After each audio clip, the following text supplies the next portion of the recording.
qui est niveau MVP.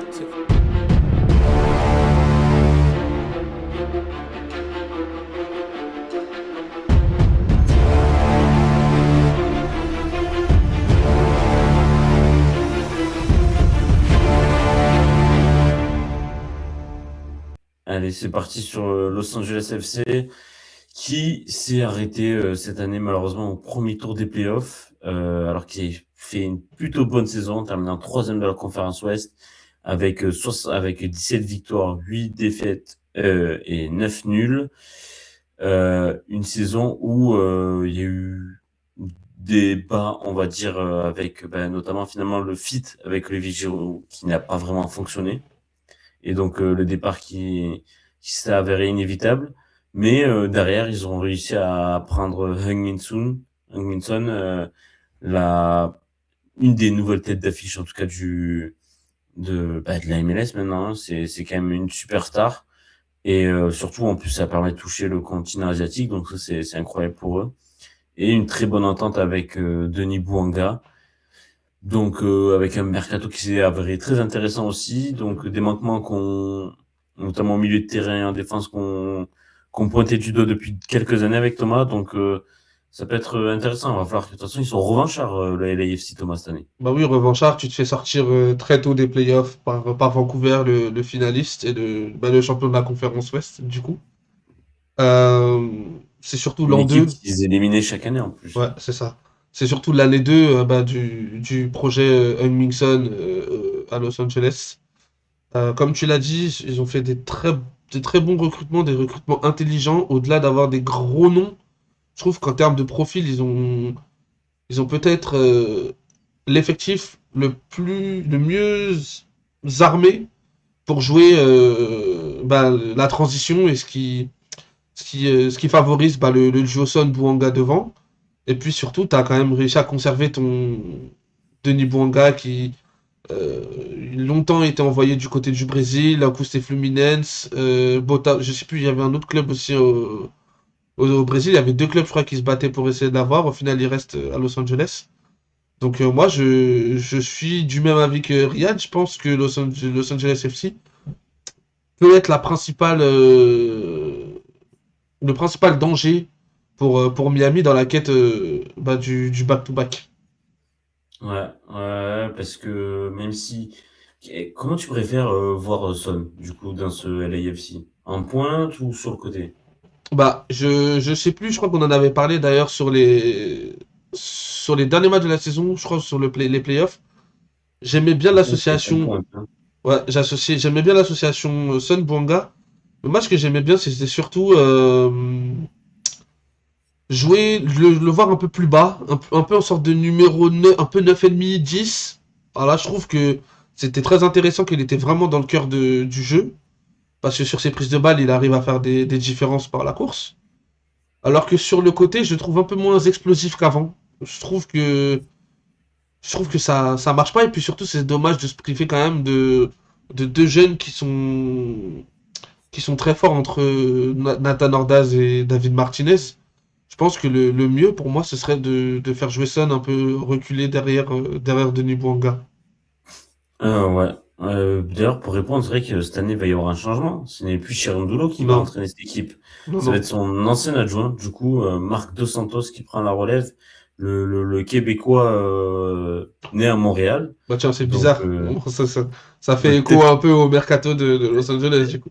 ouais, peut-être qu'il parle français, du coup. Donc là, c'est un entraîneur assistant de Steve Cherundolo qui était, je retrace son parcours, il fait un mec qui a été entraîneur assistant d'abord à Montréal, mais dans d'autres clubs. Ensuite, directeur du centre de formation de Palmeiras, mais puisqu'il est canado-brésilien, Bah, je crois que c'était Palmeiras portugais, pardon.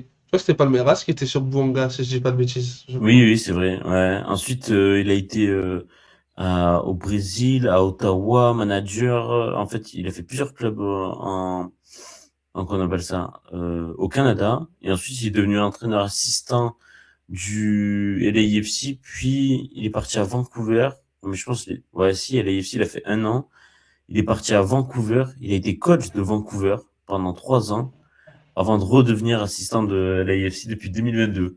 Donc voilà, il a été assistant de Cherundolo pendant 193 matchs. Donc il connaît assez bien cette équipe. Justement, est-ce que On va ça va être voir. la continuité ou est-ce qu'il va rompre totalement avec ce que Girondolo met en place avec ce jeu Ouais. de transition rapide? Ça va être aussi une petite interrogation et une petite excitation de voir ce que va donner justement ce LAFC année 2 de Son et Bouanga devant. Ouais, parce qu'on rappelle que Steve Cherundolo, quand même, c'est le coach qui a fait gagner le LAFC son premier titre. Ah Donc, ouais, il avait transformé le LAFC en Real Madrid de MLS. ouais, Donc, c'est ça. Ça, c'était notre expression favorite. On va voir. On va voir. Thomas, on va parler du mercato, du coup, du LAFC. ouais, on va regarder les arrivées surtout. Allez, on parle du LAFC avec les principaux mouvements, dont notamment le Marocain, si je dis pas de bêtises, Oui, c'est Amin ça, Koudri. Marocain et qui joue en Suède. Tout à fait. Oui, c'est ça, voilà. Qui est en Super, provenance super de profil, Suède. ça. Super Ouais, profil. un milieu offensif. Ensuite, on a Schaffelberg, ouais, exactement. Le buteur ailier de Nashville, qui est un super profil aussi, qu'on avait beaucoup aimé, Thomas, lors de la Copa América avec Exactement, le le Canada, Canada. tout à fait. Donc, ça a toujours été un profil assez bon parce que il était peut-être dans l'ombre de d'autres bons profils à Nashville Ouais, avec surtout que là, le train Nashville, Tard. il y a quand même quelque chose qui s'est mis en place déjà l'année passée, donc peut-être que Staffelburg ne faisait plus partie des plans. Et donc, c'est une super pioche de la part du LAFC dans le C'est profil clair. et dans ce qu'il pourra amener dans les matchs, soit en tant que Un autre, titulaire ou soit en remplaçant un impact player. ouais, un autre Québécois, Mathieu Choinière, qui revient d'Europe, du coup. Grasshopper Euh, Zurich. c'est ça. Donc Mathieu Choinière, c'est un super coup parce que c'est un milieu de terrain qui connaît très bien la MLS, qui était Expérience. bon Ouais. ouais, à Montréal. Et ensuite, on a Stéphane Eustachio C'est la du grosse, FC c'est la Porto. grosse pioche. Ouais, c'est clair parce que c'est un joueur confirmé du FC Porto, canadien, qui joue en équipe du Canada, qui a été titulaire lors de la Coupe du Monde de 2022. Donc c'est une très bonne pioche. Et ensuite, on a Tyler Boyd du MLS Pool. Du coup, c'est de la draft, c'est ça? Non, c'est un Même peu pas? les joueurs sans club, quoi. Les joueurs sans club qui Ouais, sont encore sous ça j'en contrat libre. avec la MLS, quoi. Ok. Lui Donc, aussi, c'est un bon joueur, hein. Ça reste un bon ailier quand même, un peu expérimenté. Donc, moi, ce que j'aime bien, c'est que le LAFC a principalement ils fait ont ses. renforcé le milieu de terrain. Exactement. Et c'est là où il était le manque. Ils avaient perdu énormément de joueurs. Euh, il y avait Timothy Tillman, malheureusement, je trouve, qui était un peu en deçà de ce qu'il nous avait montré récemment. Il y avait Marquis Delgado aussi, qu'ils étaient partis chercher du côté du Galaxy. Mais ça faisait un peu léger. Ça faisait quand même très léger pour le LAFC. Là, tu as ramené du profil technique qui peut se balader entre les lignes. Tu as du milieu travailleur avec un Mathieu Choignère qui est expérimenté, qui connaît le championnat et qui va, je pense, colmater pas mal de brèches. Un joueur intelligent, quoi. Et puis, tu as Stéphane Eustachio qui est la grosse star de, de, de ce mercato, qui, je pense, va devenir très rapidement le patron de ce milieu de terrain. Ouais, ouais, c'est sûr, ça peut faire très mal, comme dit Ryan. Ça, c'est sûr, ça va être intéressant à suivre et c'est pour ça qu'on les place grands favoris à Voilà. l'Ouest, en En tout termes cas. d'équilibre, en termes d'équilibre, moi ça me plaît bien. Je pense que il y a des mecs travailleurs là, des mecs intelligents qui vont pouvoir un peu aussi compenser peut-être un manque peu de potentiel de repli d'un Son ou d'un Bouanga ou des mecs qui seront capables de les lancer assez rapidement dans la profondeur. Et, et quand on dit favori, c'est plutôt favori pour les playoffs, hein, parce que on sait que des fois ils peuvent lâcher, ne pas vouloir être premiers de leur conférence, mais être bien placés pour les playoffs, quoi. Donc voilà.